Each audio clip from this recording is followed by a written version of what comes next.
Episode 5 gives us not one, but 2 Michael Shannon musical performances, and they are absolutely wonderful. I mean, I have to ask up front, what was it like to be there and experience those moments in person?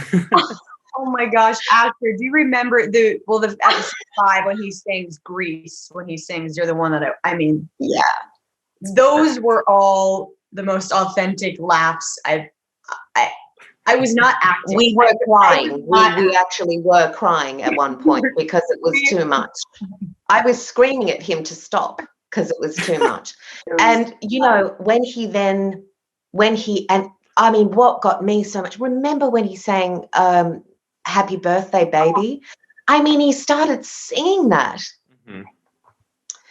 And my character was going to join in with that performance, and I was quite happy about that. I thought, well, that'll be gorgeous, and I could imagine how it would play out. And he started singing, and I was like, I'm not getting up there.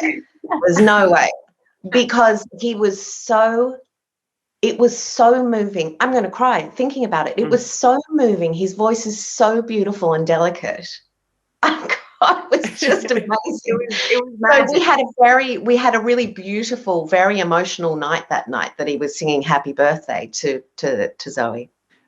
I along those birthday lines, so obviously it's Zoe's birthday in the 5th episode, or 21st, and now Grace, I don't know, maybe it's something that becomes revealed later on, so we can't say, but what does she wish for her birthday? Do you have a sense of what it might have been?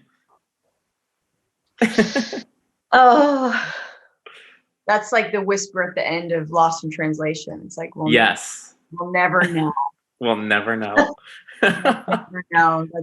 I'm sure it's along the lines of why she's there in the first place. To reconnect with her family and try as much as possible to get back to where they were, which is impossible, but to hopefully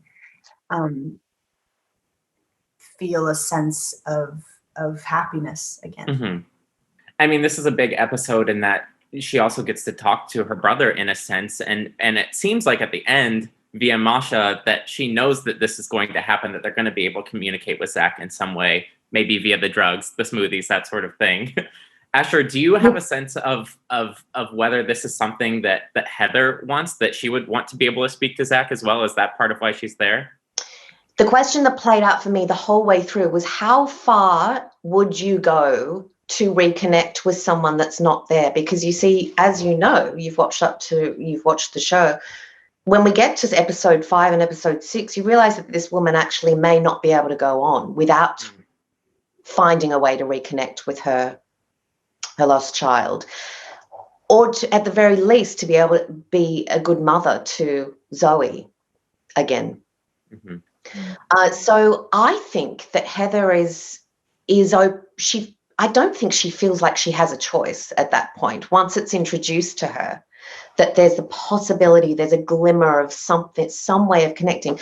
I mean, the thought of it is unimaginable to me as a mother, you know, that, and if I had the opportunity to connect and experiment with that, I think it's a difficult question to answer, but I think that perhaps I would.